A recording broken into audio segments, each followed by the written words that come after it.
Hi friend, good evening. जैसा कि मैंने अपने पिछले वीडियो में बताया था, आज मैं आप लोग के साथ यूपीएससी सिविल सर्विसेज एग्ज़ाम के सिलेबस को डिस्कस करने जा रही हूँ। जैसा कि हम सब जानते हैं, आप लोगों ने कहीं ना कहीं सुना होगा, यूपीएससी सिविल सर्विसेज का एग्ज़ाम 3 स्टेज में कंडक्ट करवाती है। फर्स्ट स्टेज है प्रीलिम्स, उसमें 2 पेपर होते हैं। फर्स्ट पेपर जीएस बेस्ड होता है और सेकंड पेपर एप्टीट्यूड टेस्ट होता है, सी सेट। एंड सेकंड स्टेज होता है मेंस। मेंस में टोटल 9 पेपर होते हैं। हम लोग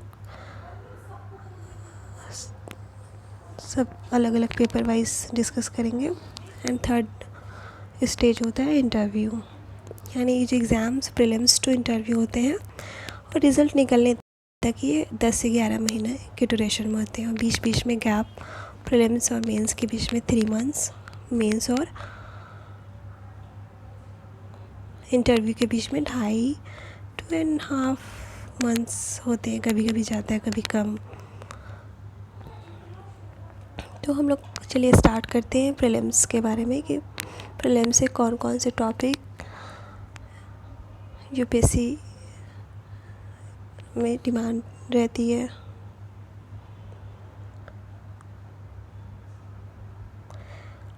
यूपीएससी फर्स्ट पेपर में 200 मार्क्स का क्वेश्चंस पूछती है, ओके, जिसमें क्वेश्चंस 100 मार्क्स के रहते हैं और ईच क्वेश्चंस का मार्क्स 2 मार्क्स रहते हैं, यानी 100 questions into 2 marks is equal to 200 marks, okay.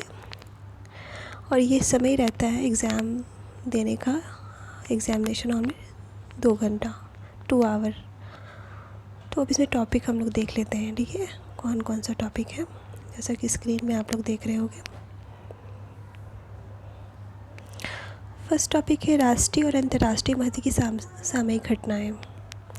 ये क्या है? राष्ट्रीय और अंतर्राष्ट्रीय महत्व की सामयिक घटनाएं। राष्ट्रीय मतलब आप समझ के नेशनल, जो हमारे इंडिया के अंदर में हो रहे हैं, ठीक है, करंट में जो भी चल रहे हैं। जैसे पॉलिटी में संसद की घटनाएं चल रही हैं अभी करंट में, जुडिशियल एक्ट।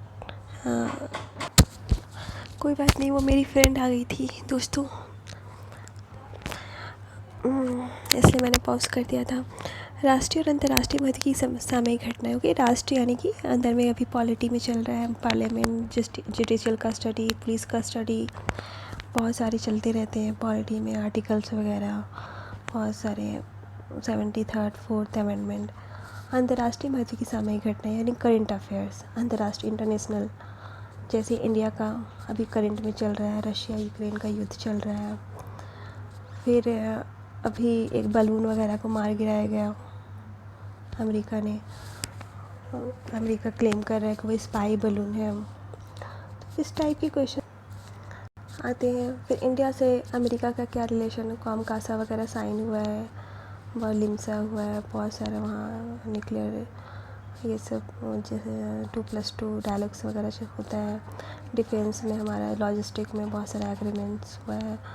तो ये सारे इंडिया का चाइना के साथ क्या रिलेशन है, ऑब्वियसली 2+2 वहाँ पर भी हम लोग बात करते हैं, जब भी रशिया प्लस चाइना। तो जापान के साथ, साउथ ईस्ट एशियन कंट्री के साथ, यूरोपियन कंट्री के साथ हमारा क्या है, फ्रांस, जर्मनी, ब्रिटेन अभी ब्रेक्सिट से अलग हुआ है। तो ये सारे इंडिया का जो इंटरनेशनल, इंडिया के नेबर्स वेरी इंपॉर्टेंट। इंडिया का श्रीलंका के साथ क्या रिलेशन है, श्रीलंका का, चाइना किस तरह श्रीलंका में डेप्ट पॉलिसी चलाता है, BRI के थ्रू वहाँ लोन्स वगैरह देते हैं और फिर उसको अपने जाल में इंक्लूड करके भी वहाँ उनके एरिया को लीज पर ले लेते हैं, जैसे कोलंबो एयरपोर्ट वगैरह। तो ये सब आप लोग, जलपोत था शायद, या हाँ। फिर पाकिस्तान, हमारा CPEC वगैरह वेरी इंपॉर्टेंट है ना, LOC वगैरह से जो पार होता है। फिर आपका नेपाल के साथ हमारा क्या रिलेशन है, बांग्लादेश के साथ कैसा रिलेशन है, भूटान वेरी इंपॉर्टेंट कंट्री के साथ क्या रिलेशन है। ये सारा ज्योग्राफी यानी इंटरनेशनल रिलेशन में पढ़ना है हमारा। इंटरनेशनल रिलेशन हमारा अदर कंट्री के साथ रिलेशन क्या है, डिफेंस में, लॉजिस्टिक में, और टू कंट्री के बीच में भी रिलेशन क्या है, उस पर भी फोकस रखना है ना। अच्छा, अब आप सोच रहे होगे कि इतना यूपीएससी डिमांड क्यों करता है सिविल सर्विसेज में। ऑब्वियसली आप जब एग्ज़ाम्स यूपीएससी कंडक्ट करवाती है सिविल सर्विस, तो इसमें बहुत सारे पोस्ट रहते हैं, है ना। IAS officer, foreign service ambassador बन के हम दूसरे कंट्री में सर्व करते हैं, तो ऑब्वियसली दूसरे कंट्री के बारे में जानना है, हमारा रिलेशन सब कंट्री का हिस्टोरिकल रिलेशन कैसा है, पॉलिटिकल रिलेशन कैसा है हमारी दूसरी कंट्री के साथ, फिर हमारा उनका जोग्राफिकल एरिया से क्या नेबर कंट्री है या दूर के हैं, या किस तरह हमारा उनसे अटैचमेंट, ये कल्चरल रिलेशन टाइप कैसा है। फिर अभी ये बहुत रेमिटेंस वगैरह आप अभी देख रहे होंगे कि हमारे जो NRIs वगैरह जो रहते हैं दूसरे देशों में, बहुत बड़ा कंट्रीब्यूशन हमारे लोगों का है अमेरिका जैसे देशों में। तो इस टाइप के people to people contact, people to people relationship हमारा कैसा है दूसरे कंट्री के साथ। तो ये सारे टॉपिक्स है, वेरी इंपॉर्टेंट टॉपिक्स हैं, वेरी इंटरेस्टिंग टॉपिक है। आप जब पढ़ोगे तो बहुत मज़ा आएगा आपको पढ़ने में। सेकंड टॉपिक स्टार्ट करते हैं हम लोग, भारत का इतिहास और भारतीय राष्ट्रीय आंदोलन। भारत के इतिहास में एंशियंट हिस्ट्री आ गया, है ना, मेडिवल हिस्ट्री आ गया, फिर मॉडर्न हिस्ट्री हो गया, प्राचीन भारत, मध्यकालीन भारत और आपका मॉडर्न हिस्ट्री, आधुनिक भारत। और भारतीय राष्ट्रीय आंदोलन, भारतीय राष्ट्रीय आंदोलन में जो मूवमेंट चला है ना 1757 के बाद से, या फिर आप मूवमेंट 1850s 60s 70s जब गांधी जी आए, उसके बाद जो भी मूवमेंट वगैरह चला है भारतीय राष्ट्रीय आंदोलन, तो ये सब पढ़ना है। बहुत ज़्यादा क्वेश्चंस आप देखते होंगे ट्रेंड्स वगैरह, या फिर आपने कभी सुना होगा। तो मॉडर्न हिस्ट्री से काफ़ी क्वेश्चंस आते हैं, तो आपको बहुत फोकस करना है। मेंस के लिए भी उतनी ही इम्पॉर्टेंट है और प्रीलिम्स के लिए भी उतनी ही इम्पॉर्टेंट है। हाँ, मेडिवल से तो कम क्वेश्चंस आते हैं प्रीलिम्स में, लोग ऐसा कहते हैं या फिर ट्रेंड्स देखा गया है, बट ऐसा नहीं है। यूपीएससी का कोई भी प्रेडिक्शन नहीं है कि हाँ इस पोर्शन से उसने क्वेश्चन इस बार पूछा तो नेक्स्ट ईयर भी उसी वैसा कुछ नहीं। वो किसी भी टॉपिक से क्वेश्चन का जो क्वांटिटी कहीं से भी कितना भी उठा सकती है, इसलिए आपको सभी पे ध्यान देना है। थर्ड टॉपिक हम लोग पढ़ते हैं भारतीय विश्व का भूगोल, भारतीय विश्व का प्राकृतिक, सामाजिक, आर्थिक भूगोल। ठीक है, भारत एवं विश्व भूगोल मतलब भारत, इंडिया का जोग्राफिकल एरिया और विश्व का जोग्राफिकल एरिया। आपको जब आप यूपीएससी एस्पिरेंट हो और आप सीरियस स्टूडेंट हो, तो आपको इंडिया और वर्ल्ड का मैप माइंड में होना ही चाहिए। आप ये नहीं कि आप पूरा आर्किटेक्चर बने और अच्छे से मैप बनाओ, इम्पॉर्टेंट नहीं है, बट आप मैप बना पा रहे हो माइंड में। जब आप इंडिया के बारे में सोच रहे हो तो आपका माइंड में मैप बनना चाहिए। जब आप वर्ल्ड के बारे में सोच रहे हो तो आपका माइंड में मैप बनना चाहिए। ठीक है, अगर आप यूरोप के किसी कंट्री के बारे में बात करें तो उसका मैप भी आपके माइंड में होना चाहिए, क्लियर होना चाहिए आपको, तो मैप पे फोकस करना होगा। उसके बाद वहाँ का जोग्राफिकल एरिया कैसा है, क्या है ना।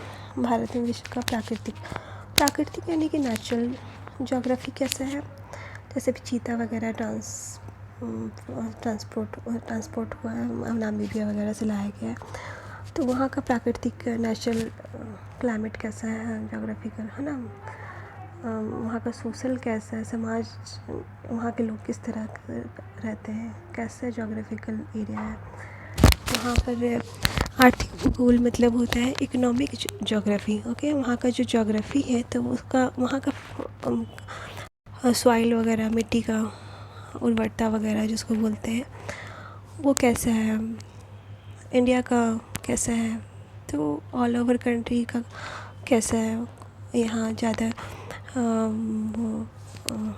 फर्टिलाइज सॉइल है या फिर अदर कंट्री में, या सबका जोग्राफिकल सब सारे मौसम्स, वेदर्स वगैरह के बारे में डिपेंड, आप जब पढ़ोगे डीपली तो आपको समझ में आएगा। और अधिकारों संबंधी मुद्दे, सॉरी नहीं, बस इतना हो गया है ना। अब दूसरे टॉपिक स्टार्ट करते हैं, भारतीय राजतंत्र और शासन। भारतीय राजतंत्र और शासन जिसमें संविधान, राजनीतिक प्रणाली, पंचायती राज, लोक नीति, अधिकारों संबंधी मुद्दे, पॉलिटी पढ़ना है, इंडियन पॉलिटी, जिसमें कॉन्स्टिट्यूशन है, संविधान है, हमारा संविधान, पॉलिटिकल सिस्टम कैसा है, राजनीतिक प्रणाली कैसा है, ठीक है। Panchayati Raj very important, 73rd amendment and 74th amendment है ना, सारा पढ़ना है। लोक नीति, हमारा जो पब्लिक पॉलिसी बनती है वो कैसी है, क्योंकि हम वेलफेयर स्टेट है ना, हम डेवलपिंग कंट्री है, तो हमारी जो पॉलिसी बनती है वो पब्लिक के डेवलपमेंट को सोच करके बनती है। जैसे हमारी गवर्नमेंट ज़्यादा से ज़्यादा खर्च सोशल सेक्टर में करती है, हेल्थ हो गया, एजुकेशन हो गया, एनवायरनमेंट है ना, मेडिसिन वगैरह में, एजुकेशन में, इंफ्रास्ट्रक्चर में। अभी आप देख रहे होंगे कि काफ़ी बड़े अमाउंट गवर्नमेंट इंफ्रास्ट्रक्चर में खर्च कर रही है कंपेयर टू प्रीवियस ईयर्स, तो ऑब्वियसली इस पर फोकस।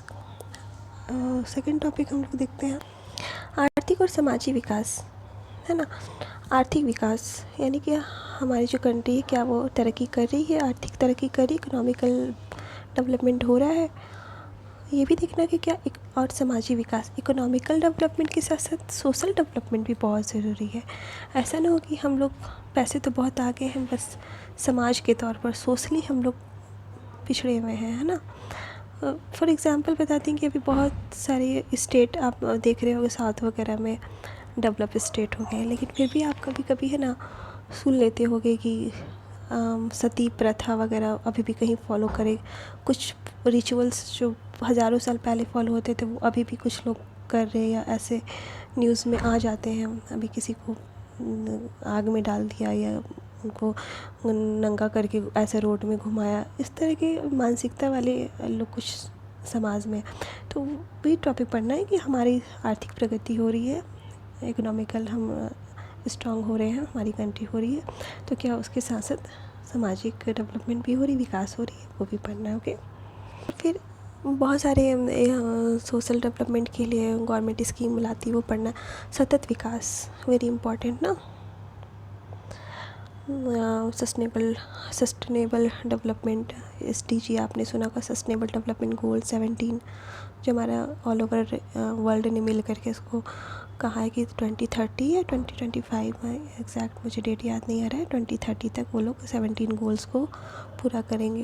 लेकिन अभी जो रशिया यूक्रेन युद्ध चल रहा है या कोविड जो आया था, तो उससे बहुत सारे प्रेडिक्शन लगाए जा रहे हैं कि वो हमारे गोल्स जो हमने गोल्स बनाया था वो कंप्लीट ना होंगे। तो ये सारे आपको डिटेल्स में पढ़ना है, कब बना, क्यों बना, क्या डेवलपमेंट हो रहे हैं सच में।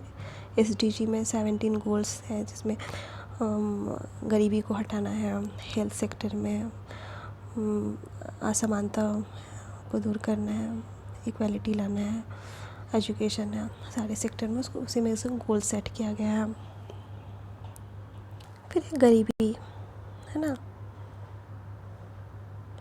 पोवर्टी ऑब्वियसली बहुत बड़ी प्रॉब्लम है ऑल ओवर वर्ल्ड में, इंडिया में। समावेशन, इंक्लूज़न, जनसांख्यिकी, हमारा जो डेमोग्राफिकल एरिया है, नंबर है वो कैसा है। ऑब्वियसली प्रेडिक्शन हुआ है यूनाइटेड नेशन का कि इंडिया का जो पॉपुलेशन है वो चाइना को क्रॉस कर जाएगा 2027 में। तो ये सब पढ़ना है। ओके, इस सामाजिक क्षेत्र में की गई पहल, है ना, गवर्नमेंट कितने सारे सोशल सेक्टर में स्कीम्स वगैरह लाती है, तो वो सारे स्कीम्स वगैरह को पढ़ना है। सेकंड टॉपिक आता है हमारा पर्यावरणीय पारिस्थितिकी, जैव विविधता और मौसम परिवर्तन संबंधी सामान्य मुद्दे, जिनके लिए विषयगत विशेषज्ञता आवश्यक नहीं है। इसका मतलब हुआ सेकंड पेपर है, CSAT पेपर होती है, जैसे 200 का ये भी है और 2 घंटे का ये एग्ज़ाम है। लेकिन इसमें 80 क्वेश्चंस होते हैं और प्रति क्वेश्चन 2.5 मार्क्स की होती है। जिसमें यहाँ पर लिखा गया है कि ये क्वालिफाइंग पेपर होती है, ठीक है, यहाँ देख रहे होगे आप, 33% इसमें लाना रहता है। इसके मार्क्स, इसमें कोई कट ऑफ ऐड नहीं होते हैं, ठीक है। ऐसे GS पेपर 1 में सिर्फ कट ऑफ होते हैं, इनके मार्क्स मेंस एग्ज़ाम में या फाइनल में नहीं जोड़ते हैं। ये बस आप क्रैक करके प्रीलिम्स कट ऑफ आ गए और उसके बाद मेंस के लिए आप एलिजिबल हो जाते हो, ठीक है। इसमें कोई मार्क्स वगैरह कहीं ऐड नहीं होते। लेकिन फर्स्ट पेपर में आपका कट ऑफ होते हैं और सेकंड पेपर में आपका सिर्फ क्वालिफाइंग पेपर है। तो इसमें टॉपिक क्या है, बोधगम्यता, है ना, यानी कि आपको बोधगम्य होना है। संचार कौशल सहित अंतर, व्यक्तित्व कौशल, ओके, कम्युनिकेशन, तार्किक, निर्णय लेना, डिसीजन मेकिंग, सामान्य मानसिक योग्यता, आपका जो एप्टीट्यूड है वो पूछा जाएगा, रीजनिंग, मैथ्स, आधारभूत संख्यानन, संख्याएं और उनके संबंध, विस्तार क्रम आदि, 10वीं कक्षा का स्तर। यानी कि यहाँ पर जो एग्ज़ाम्स 10th लेवल का आपका मैथ्स वगैरह रहता है ना, और आपका कॉम्प्रिहेंशन यानी कि जो पैराग्राफ्स रहते हैं वो रहते हैं, उसी के बारे में यहाँ डिटेल्स दिया गया है। तार्किक कौशल एवं विश्लेषणात्मक क्षमता, ये उसी से है, कॉम्प्रिहेंशन।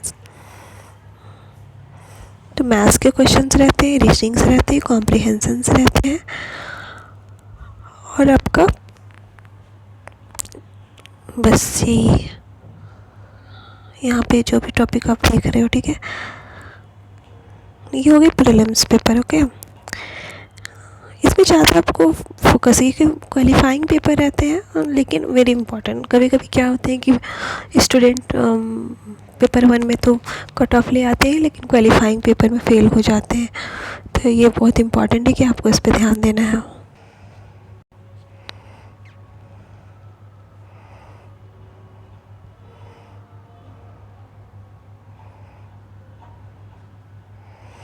अब हम लोग आते हैं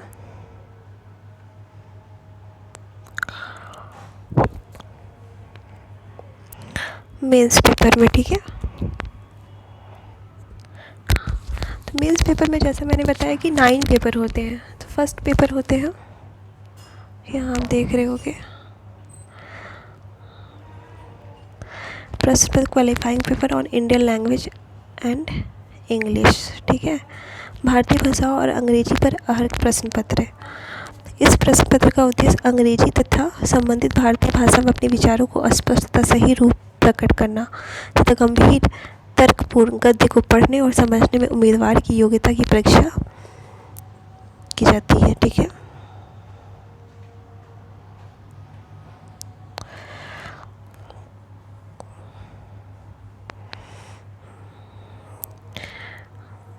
उम्मीदवार की योग्यता की परीक्षा करना। प्रश्न पत्रों का स्वरूप आमतौर पर निम्न प्रकार का होगा।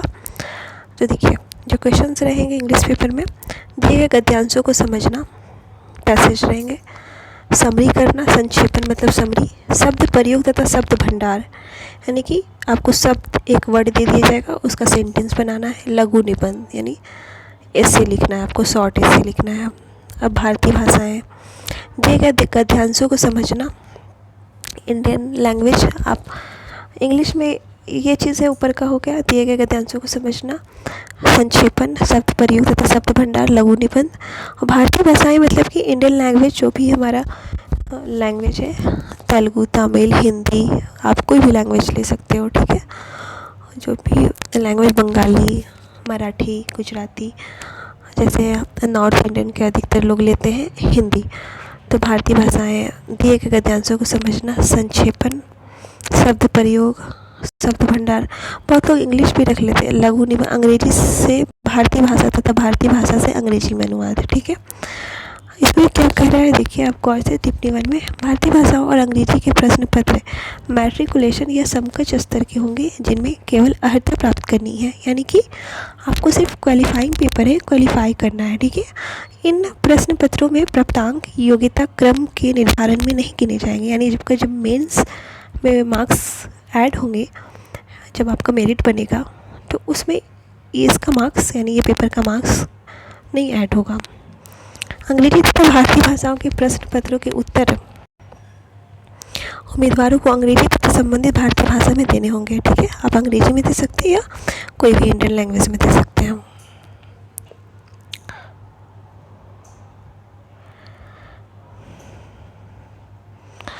अब आता है आपका एसे पेपर, आप देख रहे होगे, ठीक है। ये तो हो गया इंग्लिश और लैंग्वेज पेपर, है ना। अब आता है आपका ऐसे पेपर, जो पेपर फर्स्ट है। यहाँ देखो, ऐसे civil services mains exams syllabus Hindi paper 1 ऐसे। क्या डिमांड है ऐसे पेपर में?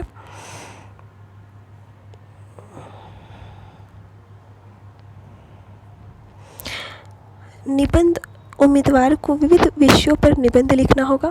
विविध विषय मतलब polity, history, geography, current issue, national international relation, यानी जो आप पढ़े रहते हो स्टार्टिंग से, जीएस वगैरह, करेंट अफेयर या बुक्स, नॉवेल्स, वो सबका कंबाइंड ऐसे में लिखना रहता है। किसी भी टॉपिक से कहीं से भी पूछ सकता है, ठीक है।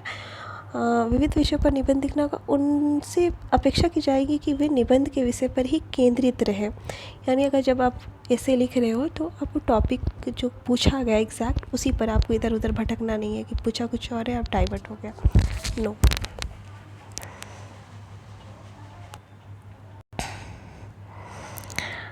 तथा अपने विचारों को सुनियोजित रूप से व्यक्त करें और संक्षेप में लिखें। बहुत कम मतलब संक्षेप में लिखें और अपने विचार को अच्छे से रखें। प्रभावी और सटीक अभिव्यक्ति के लिए अंक प्रदान किए जाएंगे, यानी कि अगर आप सही लिखेंगे तो अंक दिए जाएंगे, ओके।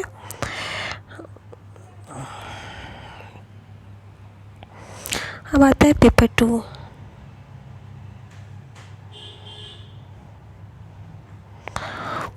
यहाँ पर देख रहे हो आप पेपर 2, ठीक है। यानी कि अब आपका जीएस पेपर स्टार्ट होता है। पेपर 1 हो गया ऐसे पेपर, पेपर 2 हो गया जीएस पेपर, यानी कि 4 जीएस पेपर है। पेपर 2 के अंदर जीएस पेपर 1 सामान्य अध्ययन 1, जनरल स्टडी फर्स्ट। क्या है? भारतीय विरासत और संस्कृति, विश्व का इतिहास एवं भूगोल और समाज, ओके।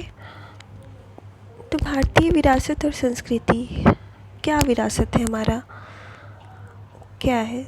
मॉन्यूमेंट है, साइट्स है, आर्कियोलॉजिकल सर्वे ऑफ इंडिया में जितना भी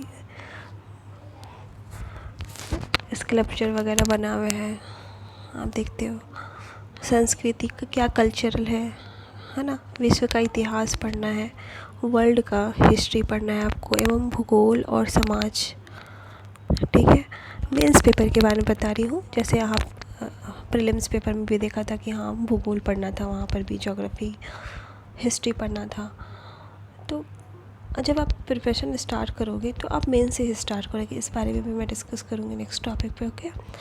क्योंकि प्रीलिम्स और मेंस का जो टॉपिक है वो मतलब मिलता जुलता है। आप अगर मेंस बहुत अच्छे से कर लिया और फिर प्रीलिम्स पे ध्यान दे तो फिर प्रीलिम्स आपका निकल सकता है, यानी आप अच्छे से कर लो तो।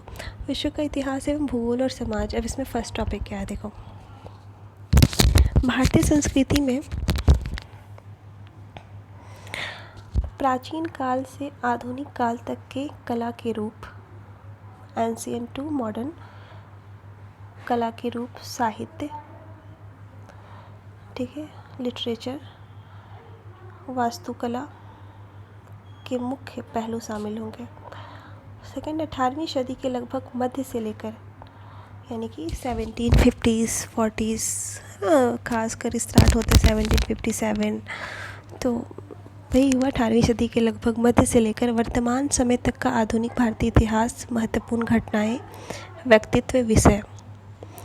मॉडर्न हिस्ट्री पढ़ना है, एंशिएंट हिस्ट्री, मेडिवल हिस्ट्री पढ़ना है, महत्वपूर्ण घटनाएं जो फिर मॉडर्न हिस्ट्री में अभी तक जो हो रहा है। व्यक्तित्व पढ़ना है आपको, जैसे हमारे जो लीडर्स रहे हैं, फ्रीडम फाइटर्स रहे हैं, है ना, महात्मा गांधी हो गए, विवेकानंद, जवाहरलाल नेहरू, फिर आपका दयानंद सरस्वती, बहुत सारे लोग हैं जिनका, विवेकानंद, तो सब सारे को व्यक्तित्व पढ़ना है और उनका योगदान, यानी कि हमारे लड़ाई में हमारा, यानी कि जब इंडिया आज़ाद हो रहा था, भारत, है ना, फ्रीडम ले रहा, तो उस टाइम में जो इन लोगों का योगदान किस टाइप का था, कैसा।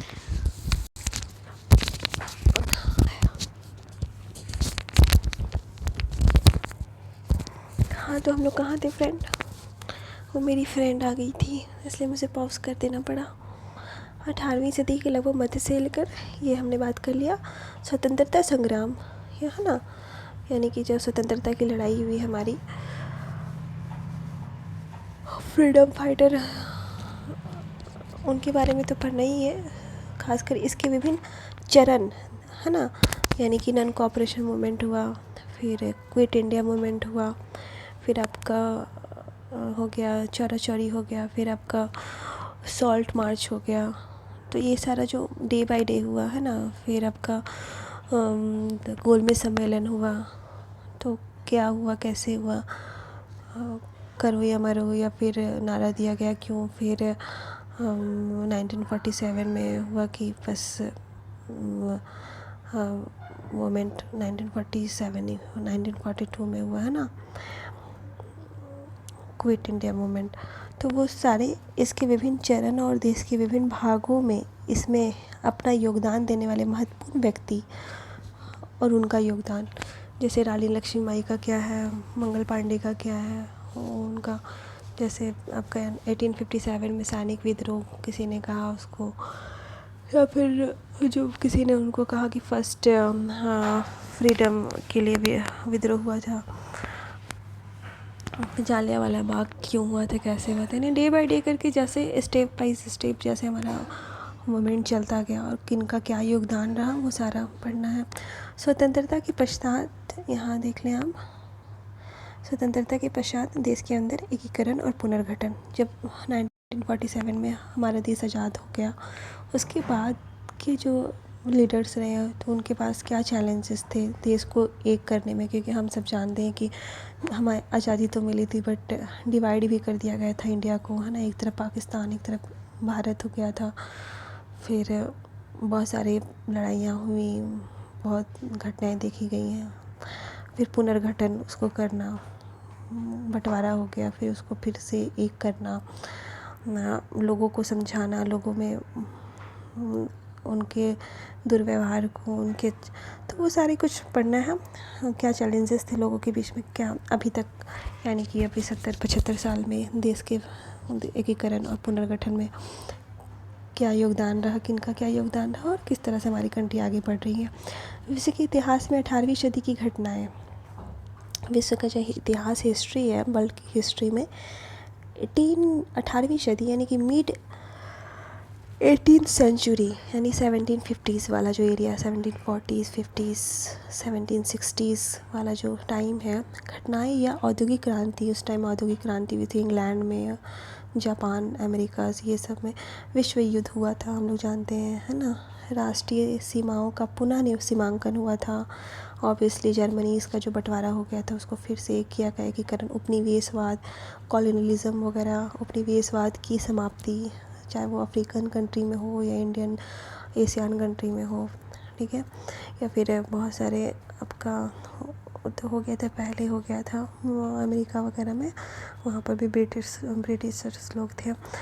तो आपका ये समाप्ति, फिर राजनीतिक दर्शन शास्त्र जैसे साम्यवाद, है ना, वेरी इम्पॉर्टेंट, साम्यवाद, आप सोशलिज्म, पूंजीवाद कैपिटलिज्म, समाजवाद सोशलिज्म, साम्यवाद हो गया एक तरह से, उसका एडवांस लेवल हो गया सोशलिज्म, इसका इंग्लिश में भूल रही हूँ, आदि शामिल होंगे, उनके रूप और समाज पर उनका प्रभाव, यानी कि जब सबको आज़ादी मिल रही थी, यानी कि 1947 के बाद, या फिर 45 47 1950, तो बहुत सारे कंट्रीज़ कुछ सोशलिस्ट कंट्रीज़ बन गए थे, कुछ कैपिटलिस्ट कंट्री बन गए थे उस टाइम, जैसे आपका यूरोपियन कंट्री हो गया और अमेरिका वगैरह, ये कैपिटलिस्ट कंट्री, पूंजीवाद तो यानी मार्केट्स को वैल्यू देने लगे, है ना, वो लोग अपने मार्केट्स को ओपन करने लगे, कुछ जैसे चाइना हो गया, रशिया हो गया, उस समय यूएसएसआर था,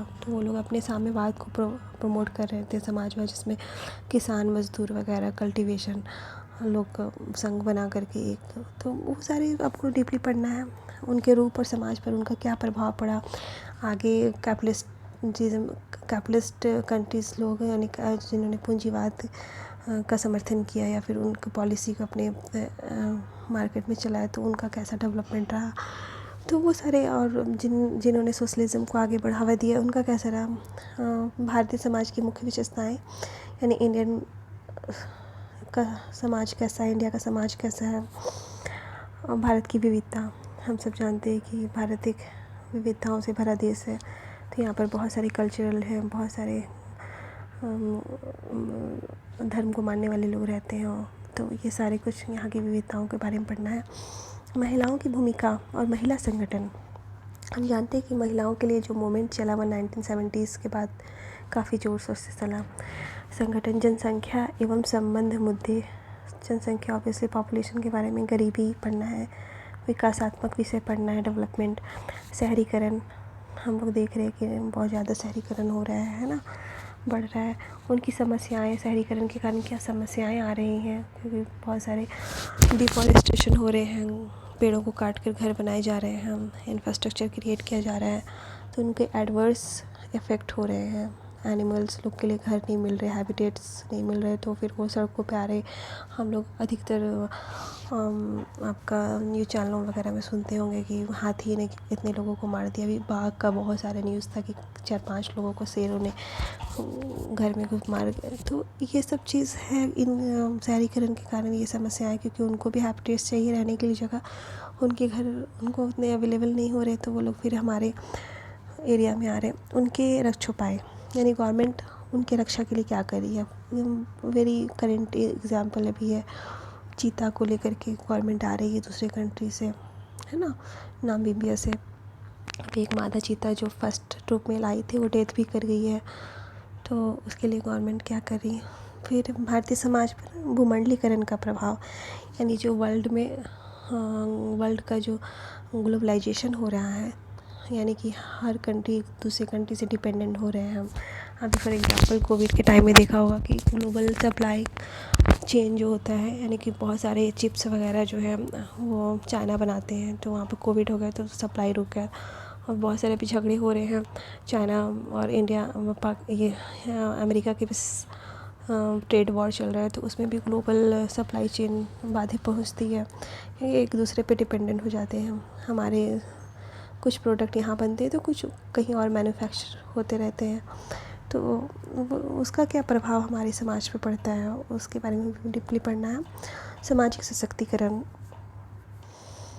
है ना, सामाजिक सशक्तिकरण, संप्रदायवाद, क्षेत्रवाद, धर्मनिरपेक्षता, बहुत कास्टिज़म वगैरह है। फिर आपका एरिया को लेकर के हैं कि बहुत सारे आप नॉर्थ ईस्ट में देखोगे, आप यूपी का उत्तराखंड अलग हुआ, फिर बिहार से झारखंड अलग हुआ, फिर आपका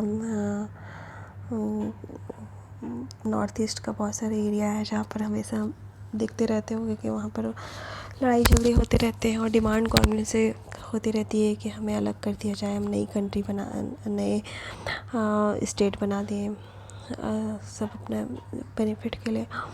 तो वो क्षेत्रवाद है। धर्मनिरपेक्षता, हमारी जो इंडियन डेमोक्रेसी में है, हमारी धर्मनिरपेक्ष, यानी कि हमारी कंट्री का जो कॉन्स्टिट्यूशन है वो कोई धर्म को मानता नहीं है, वो सभी धर्मों को मानता है, मतलब कि एक को प्रेफर नहीं करता है, तो हमारी कंट्री धर्मनिरपेक्ष है, उसके बारे में पढ़ना है।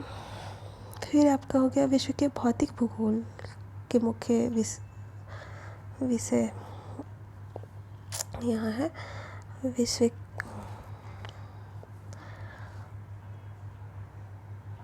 विश्व के भौतिक भूगोल की मुख्य विशेषताएं, है ना।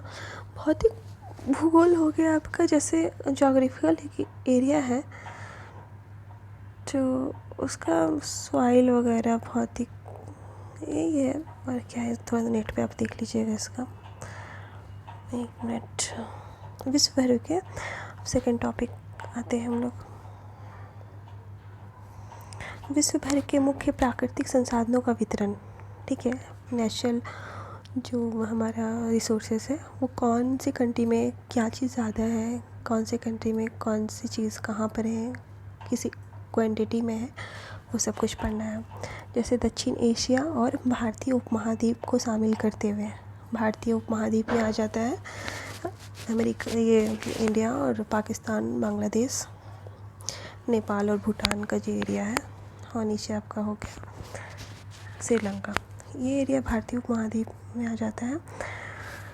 तो दक्षिण एशिया और भारतीय उपमहाद्वीप को शामिल करते हुए, ठीक है, विश्व भारत सहित के विभिन्न भागों में प्राथमिक, द्वितीयक और तृतीयक क्षेत्र के उद्योगों को स्थापित करने के लिए जिम्मेदार कारक, यानी कि अगर हमारा कंट्री में फर्स्ट प्राइमरी सेक्टर में हो रहा है उद्योग, सेकेंडरी सेक्टर है यानी कि हम लोग इंडस्ट्रियलाइज हो गए हैं, या तृतीयक यानी सेवा हम लोग सर्विस सेक्टर को ज़्यादा प्रमोट कर रहे हैं, या हमारा एग्रीकल्चर ही प्राइमरी सेक्टर ही ज़्यादा हो रहा है, तो इसका क्यों हो रहा है, क्या इसके पीछे कारण है, क्या रीज़न है, वो पढ़ना है।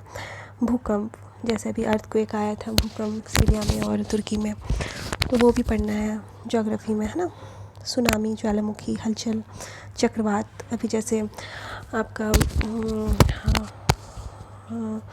उत्तराखंड में मसूरी, नैनीताल, और अभी धुबली कहाँ एक एरिया है जहाँ पर ज़मीन वगैरह दरार हो गई है, तो वहाँ से लोग शिफ्ट करने लगे हैं।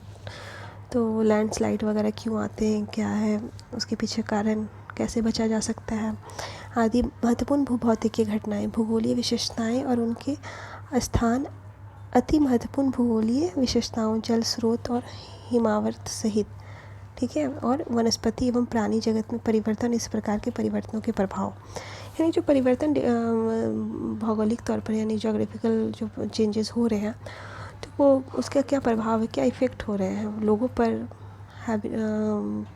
पशु पक्षी, एनिमल्स पर, है ना, बर्ड्स पर, तो वो सारा हमारे लाइफ में फाइनेंशियली क्या नुकसान हो रहे हैं, हेल्थ से रिलेटेड क्या नुकसान हो रहे हैं, वो सारा डीपली पढ़ना है।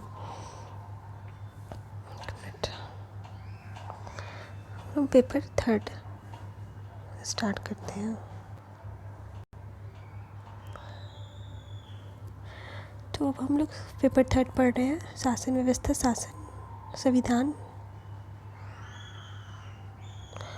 शासन प्रणाली, सामाजिक न्याय तथा अंतर्राष्ट्रीय संबंध, भारतीय संविधान, ऐतिहासिक आधार, विकास, विशेषताएं, संशोधन, महत्वपूर्ण प्रावधान और बुनियादी संरचना। संघ एवं राज्यों के कार्य तथा उत्तरदायित्व, संघीय ढांचे से संबंधित विषय एवं चुनौतियाँ, स्थानीय स्तर पर शक्तियों और वित्त का हस्तांतरण और उसकी चुनौतियाँ, विभिन्न घटकों के बीच शक्तियों का पृथक्करण, विवाद निवारण तंत्र तथा संस्थान। ओके, यानी विभिन्न घटकों के बीच शक्तियों का जो कॉन्स्टिट्यूशन बना है, तो उसमें सेंटर का अलग अलग शक्ति है, स्टेट का अलग है, कॉन्करेंट यानी कि centre list, state list and concurrent list. जब आप पॉलिटी पढ़ोगे तो उसमें सारा ये सब पढ़ना है। भारतीय संवैधानिक योजना की अन्य देशों के साथ तुलना, इंडियन जो पॉलिसी बनाती है वो और देश से उनकी योजना से किस तरह मेल खाते हैं या नहीं खाते, क्यों नहीं है। संसद और राज्य विधायिका संरचना, जो हमारा लेजिस्लेचर है उसका क्या संरचना है, कार्य संचालन, शक्तियाँ क्या है, विशेष अधिकार और इनसे उत्पन्न होने वाले विषय, कार्यपालिका और न्यायपालिका की संरचना, संगठन और कार्य, सरकार के मंत्रालय एवं विभाग, प्रभावक समूह और औपचारिक और अनौपचारिक संघ तथा शासन प्रणाली में उनकी भूमिका।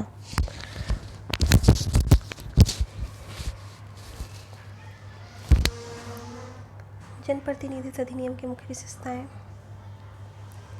उनकी क्या विशेषताएं, यानी एमपीज वगैरह जो है जनप्रतिनिधि या लेजिस्लेचर पर्सन, विधायक, विभिन्न संवैधानिक पदों पर नियुक्ति और विभिन्न संवैधानिक निकाय की शक्तियाँ, कार्य और उत्तरदायित्व। ओके, सांविधिक, विनियामक और विभिन्न अर्ध न्यायिक निकाय, सरकारी नीतियों और विभिन्न क्षेत्रों में विकास के लिए हस्तक्षेप और उनके अभिकल्पन तथा कार्यान्वयन के कारण उत्पन्न विषय, विकास प्रक्रिया तथा विकास उद्योग, गैर सरकारी संगठन, एनजीओ, स्वयं सहायता समूह, एसएचजी, सेल्फ हेल्प ग्रुप, विभिन्न समूहों और संघों, दानकर्ताओं, लोकोपकारी संस्थाओं, संस्थागत एवं अन्य पक्षों की भूमिका, केंद्र एवं राज्यों द्वारा जनसंख्या के अति संवेदनशील वर्गों के लिए कल्याणकारी योजनाएं, यानी कि केंद्र और राज्य जो भी वेलफेयर स्कीम्स वगैरह बनाती है, अति संवेदनशील वर्ग यानी कौन आ गए उसमें, SC/STs आ गए, ओल्ड एज के लोग आ गए, फिर उसमें दिव्यांग लोग आ गए,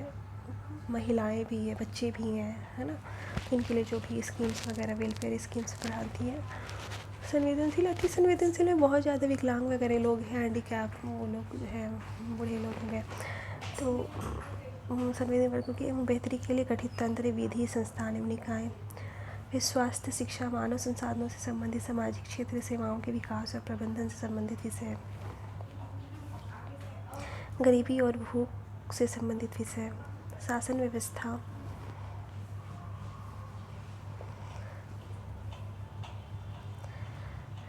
पारदर्शिता और जवाबदेही के महत्वपूर्ण पक्ष, है ना। ट्रांसपेरेंसी होनी चाहिए पॉलिटिकल सिस्टम में, जैसे गवर्नमेंट है तो गवर्नमेंट और जनता के बीच में जो भी स्कीम्स बनाती है उसमें ट्रांसपेरेंसी बहुत ज़रूरी है। पारदर्शिता और जवाबदेही, है ना। जवाबदेही मतलब कि उनको जवाब देना है सरकार को, यहाँ जो मैं स्कीम या जो खर्च कर रहा हूँ कर रही हूँ सरकार जो बजट से पैसे लेकर के, तो वो सही जगह कर रही है, तो एक जवाबदेही के महत्वपूर्ण पक्ष। ई गवर्नेंस यानी कि अभी इलेक्ट्रॉनिक्स या फिर कह सकते हैं कि ई इलेक्ट्रॉनिक्स, साइबर वगैरह बहुत ज़्यादा गवर्नमेंट है ना इलेक्ट्रॉनिक्स पे ध्यान दे रही है, यानी कि वो सब कुछ ऑनलाइन प्लेटफॉर्म में करना चाह रही है, ऑनलाइन मोड में करना चाह रही है। तो उसी से है ई गवर्नेंस अनुप्रयोग, है ना। ई गवर्नेंस मतलब कि सरकार जो भी अपना स्कीम्स वगैरह डेवलपमेंट का या फिर जो भी लोगों को लिए ला रही है, वो सारा कुछ अवेलेबल आपका नेट के थ्रू वो सारा साइट्स में मिल जाए, आप कुछ भी खोजने की ज़रूरत ना पड़ो, ऑफिस दौड़ने की ज़रूरत ना पड़ो आपको। कोई साइट में वहाँ पर आप जो भी जानकारी चाहते हो आप घर बैठे उसको आराम से अवेलेबल हो सकता है, आप वहाँ से आराम से ले सकते हो। तो ये सब है मॉडल और सफलताएँ, सीमाएँ और संभावनाएँ, नागरिक चार्टर, पारदर्शिता, जवाबदेही और संस्थागत अन्य उपाय। लोकतंत्र में सिविल सेवाओं की भूमिका वेरी इंपॉर्टेंट, है ना। डेमोक्रेसी में सिविल सर्वेंट, जैसे हम लोग अभी पढ़ाई कर रहे हैं सिविल सर्वेंट का, तो सिविल सेवाओं की क्या भूमिका, क्या इंपॉर्टेंस है सोशल डेमोक्रेसी में, वेरी इंपॉर्टेंट है ब्यूरोक्रेट्स का, तो उसके बारे में पढ़ना है। भारत में इसके पड़ोसी संबंध, भारत का जो पड़ोसी देश है अफ़गानिस्तान, पाकिस्तान, चाइना, नेपाल, भूटान, बांग्लादेश, आपका श्रीलंका हो गया, तो ये पड़ोसी देश हैं। द्विपक्षीय, क्षेत्रीय और वैश्विक समूह और भारत से संबंधित और अथवा भारत के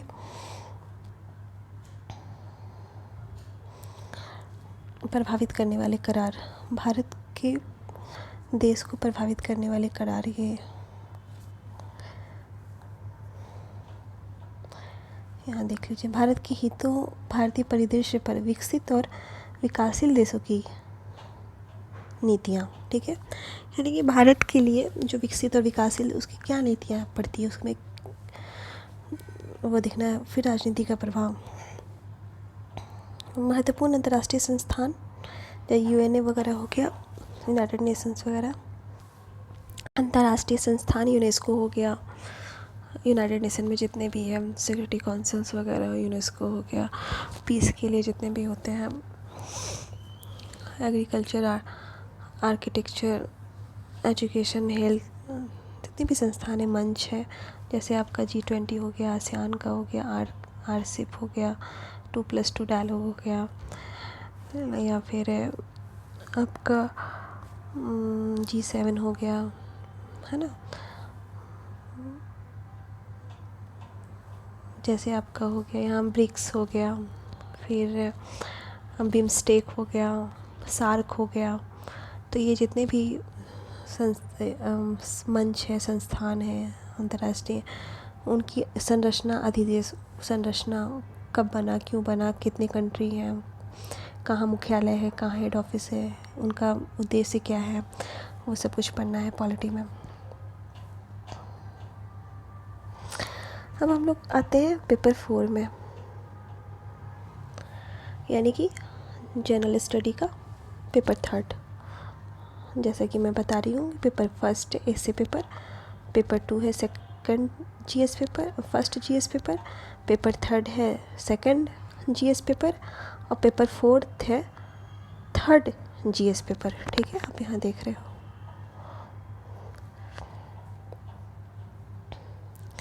तो इसमें क्या है, प्रौद्योगिकी, है ना,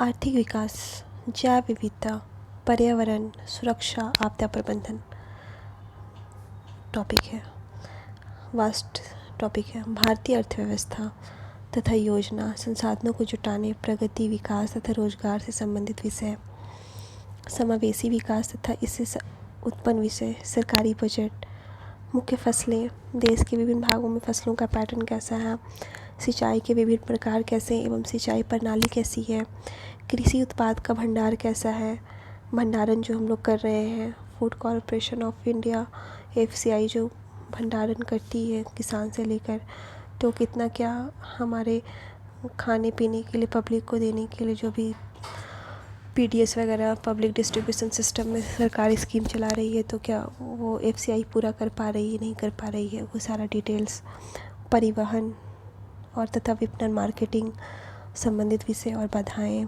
क्या कोई परेशानी भी आ रही है किसानों की सहायता के लिए, ई प्रौद्योगिकी गवर्नमेंट क्या कर रही है किसानों के लिए, ई प्लेटफॉर्म, ई प्रौद्योगिकी मतलब टेक्नोलॉजी का कितना उपयोग कर रही है किसानों की सहायता के लिए। सेकंड टॉपिक आता है प्रत्यक्ष एवं अप्रत्यक्ष कृषि सहायता तथा न्यूनतम समर्थन मूल्य, है ना, MSP मिनिमम सपोर्ट प्राइस से संबंधित विषय, जन वितरण प्रणाली PDS, उद्देश्य, कार्य, सीमाएं, सुधार, बफर स्टॉक तथा खाद्य सुरक्षा संबंधी विषय। जैसे PDS है तो PDS का उद्देश्य क्या है, उसका काम कैसा है, उसका सीमाएं, सुधार, बफर स्टॉक यानी उतने अनाज है या नहीं है, सुरक्षा संबंधी विषय, प्रौद्योगिकी विषय, पशुपालन, है ना, दुग्ध पालन वगैरह, ये सब। भारत में खाद्य प्रसंस्करण एवं संबंधित उद्योग, जैसे आपका फॉर एग्जांपल भुट्टा होता है, मतलब कॉर्नफ्लेक्स बनता है, तो वही खाद्य प्रसंस्करण यानी फैक्ट्री में जा कर के रॉ मटेरियल का फिर उससे कैसे शॉप में मार्केट में अवेलेबल होती है।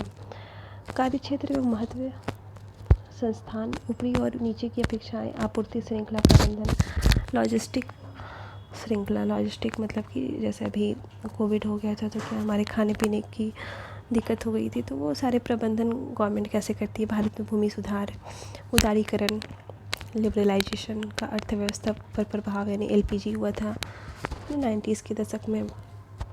औद्योगिक नीति में परिवर्तन आया, फिर औद्योगिक विकास पर इनका क्या प्रभाव हुआ। बुनियादी ढांचा, अभी बहुत सारे स्कीम से बहुत सारा पैसा, कैपिटल पूंजी वगैरह इन्वेस्ट कर रही है गवर्नमेंट बुनियादी बेसिक इंफ्रास्ट्रक्चर में, जिसमें ऊर्जा पे बहुत इन्वेस्टमेंट हो रहा है, क्योंकि हम लोग जान रहे हैं कि हम लोग अपना 70 to 80% ऑयल वगैरह, नेचुरल गैस वगैरह अरब कंट्री से मंगवाते हैं, बाहर की कंट्री से। तो इंडियन गवर्नमेंट चाह रही है कि इन फ्यूचर उससे हमारा क्लाइमेट, ग्लोबल वार्मिंग भी हो रही है, पॉल्यूशन भी हो रही है, और साथ में हमारा जो पैसा है वो बाहर की कंट्री में जा रहा है, तो हम ऊर्जा पे ज़्यादा फोकस कर रहे हैं, है ना। जैसे हम लोग फ्रांस से मिल कर के सोलर वगैरह यहाँ इस्टेब्लिश कर रहे हैं हरियाणा वगैरह में। तो बहुत इसमें गवर्नमेंट ने बहुत सारे यूनाइटेड नेशन में अपने टारगेट भी सेट किए हैं कि 2070 तक जीरो कार्बन न्यूट्रल इंडिया हो जाएगा, या 2030 तक 450 non renewable energy government generate करेगी, है ना। तो इस बंदरगाह, सड़क पे बहुत खर्च हो रहा है, हाईवेज़ वगैरह बन रहे हैं, यहाँ तक बॉर्डर एरिया में बहुत सारे हाईवेज़ बन रहे हैं, विमानपत्तन बन रहे हैं, रेलवेज़ में भी बहुत सारे इन्वेस्टमेंट, बहुत सारे, अभी आप तेजस वगैरह देख रहे होंगे, बहुत गवर्नमेंट बना रही है, वंदे भारत, वंदे एक्सप्रेस वगैरह, ताकि कम समय में पहुंचा जा सके। निवेश मॉडल कैसा इंडिया का है, उस पर ध्यान देना है। पढ़ाई करना, विज्ञान एवं प्रौद्योगिकी, विकास एवं अनुप्रयोग और रोज़मर्रा के जीवन पर इसका प्रभाव, है ना। ये सब हो गया। मीडिया और सामाजिक नेटवर्किंग साइटों की भूमिका। मीडियाज़, जैसा कि हम लोग जानते हैं कि डेमोक्रेसी का फोर्थ स्तंभ मीडिया है। मीडिया की भूमिका वेरी इम्पोर्टेंट। अभी सुप्रीम कोर्ट बीच में गाइडलाइन निकाली, बहुत सारे गवर्नमेंट मीडिया पे अटैक करते हैं, तो उनका क्या प्रभाव पड़ता है समाज में। वो साइबर सुरक्षा की बुनियादी शर्तें, धन शोधन और इसे रोकना, सीमावर्ती क्षेत्रों में सुरक्षा चुनौतियों एवं उनका प्रबंधन, जैसे LOC हो गया, LAC हो गया, सीमावर्ती हमारे बॉर्डर्स एरिया में क्या सुरक्षा चुनौतियां हैं, उनका मैनेजमेंट करना, और संगठित अपराध और आतंकवाद, है ना। के भी संबंध, संगठित अपराध और आतंकवाद के भी संबंध, यानी कि माओवाद वगैरह जैसे हो गया या फिर और आतंकवाद हो गया, तो जो हमारे लोकल अपराध होते हैं उनका कनेक्शन आतंकवाद से, यानी बाहर के देशों से कैसे कनेक्ट हो जाते हैं और हमारे एरियाज़ को डिस्टर्ब करते हैं, गवर्नमेंट के लिए चैलेंजेस क्रिएट करते हैं। विभिन्न सुरक्षा बल और संस्थाएं तथा उनके अधिदेश पढ़ना है। तो ये हो गया आपका पेपर 4। हम आते हैं पेपर 5 में, ठीक है, जिसका जनरल स्टडी 4th, जिसमें एथिक्स पेपर पढ़ना है आपको ना, नीति शास्त्र, सत्यनिष्ठा और अभिरुचि। नीति शास्त्र, सत्यनिष्ठा और अभिरुचि। तो यहाँ पर लिखा हुआ है, इस प्रश्न पत्र में ऐसे प्रश्न शामिल होंगे जो सार्वजनिक जीवन में उम्मीदवारों की सत्यनिष्ठा, ईमानदारी से संबंधित विषयों के प्रति उनकी अभिवृत्ति तथा उनके दृष्टिकोण तथा समाज से आचार व्यवहार में विभिन्न मुद्दों तथा सामने आने वाली समस्याओं के समाधान को लेकर उनकी मनोवृत्ति का परीक्षण करेंगे, ठीक है। यानी कि इसमें ऐसे क्वेश्चंस होंगे कि जो एक सिविल सर्वेंट होंगे उनके सत्यनिष्ठ, है ना, यानी कि वो कितने प्योर हैं, सच बोलते हैं, ईमानदार हैं, संबंधित विषय के प्रति उनकी क्या रुचि है, क्या अभिवृत्ति, क्या सोचते हैं, तथा उनके दृष्टिकोण, उनका सोच क्या है, उनकी समझ क्या है, उनका नज़रिया क्या है, आचार व्यवहार में विभिन्न मुद्दों, बहुत सारे जो मुद्दे आते हैं डे टू डे लाइफ में, आने वाली समस्याओं के समाधान को लेकर उनकी मनोवृत्ति यानी उनका रीजनिंग, उनके माइंड का सोच, उनका परीक्षण करें। आयामों का निर्धारण करने के लिए प्रश्न पत्रों में किसी मामले के अध्ययन केस स्टडी का माध्यम भी चुना जा सकता है। मुख्य रूप से निम्नलिखित क्षेत्रों को कवर किया जाएगा, ठीक है। 1 2 3 4 5 6 7 8 टॉपिक वाइज हम लोग पढ़ते हैं।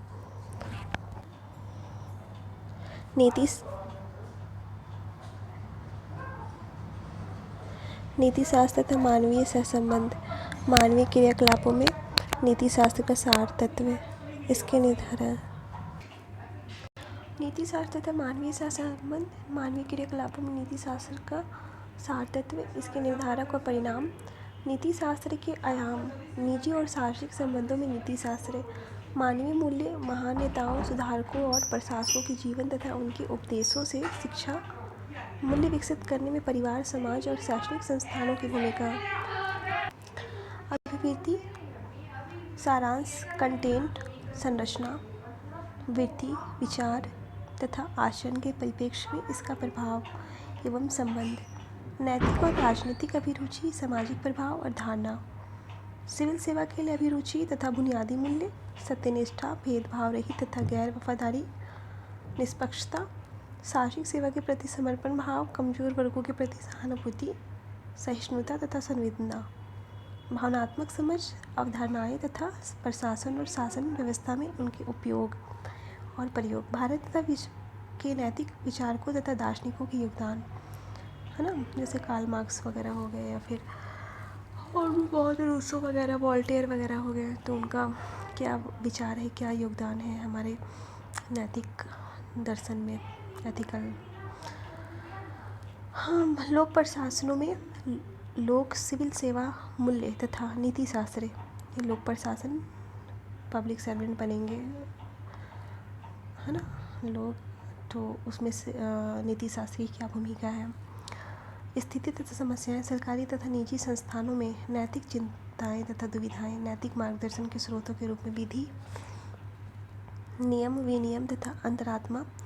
शासन व्यवस्था में नीतिपरक तथा नैतिक मूल्यों का सुदृढ़ीकरण। अंतर्राष्ट्रीय संबंधों तथा निधि व्यवस्था, फंडिंग में नैतिक मुद्दे।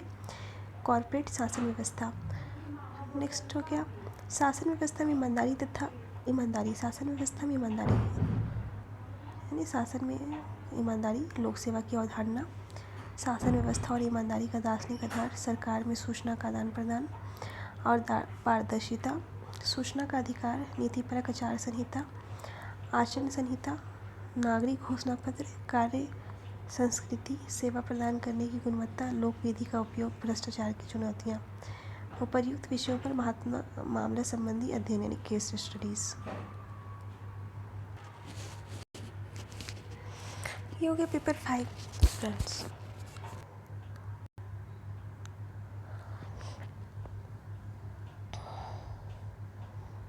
हिंदी लिटरेचर,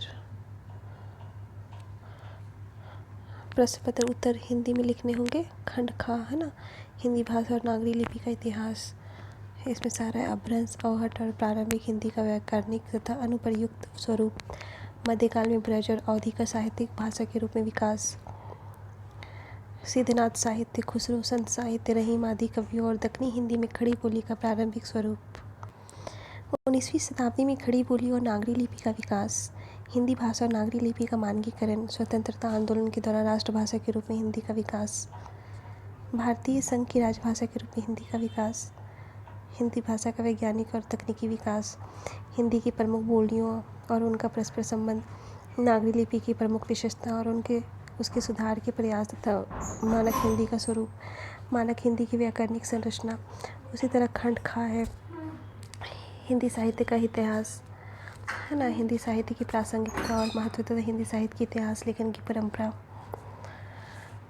हिंदी साहित्य के इतिहास के निम्नलिखित 4 कालों की साहित्यिक प्रवृत्तियाँ, जिसमें आदिकाल में सिद्धनाथ और रासो साहित्य, प्रमुख कवि चंद्र बरदाई, खुसरो, हेमचंद्र, विद्यापति, फिर भक्ति काल, संत काव्य धारा, सूफी काव्य धारा, कृष्ण भक्ति का धारा और राम भक्ति धारा, प्रमुख कवि कबीर, जयसी, सूर और तुलसी, फिर रीतिकाल, रीति काव्य, रीतिबद्ध काव्य, रीतिमुक्त काव्य, प्रमुख कवि केशव बिहारी, पद्माकर और घनानंद, फिर आधुनिक काल, नवजागरण, गद्य का विकास, भारतेंदु मंडल।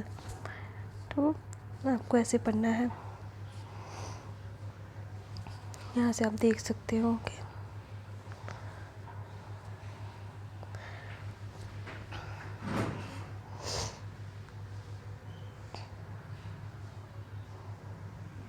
आज बस फ्रेंड्स इतना ही रहने दो, है ना। नहीं, मेरा सेकंड वीडियो अपलोड हो रहा है यूट्यूब में। आप लोग प्लीज़ कमेंट ज़रूर करोगे, आप लोग देख रहे हो तो बताइएगा ज़रूर कि आपको मेरी वीडियोज़ अच्छे लग रहे हैं या फिर क्या कमी है और सुधार करने की ज़रूरत है।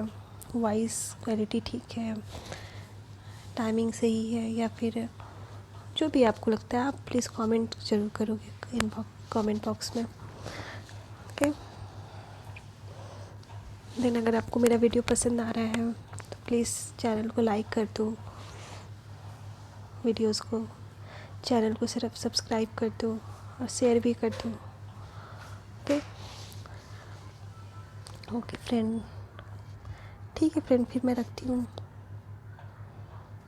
Thank you so much.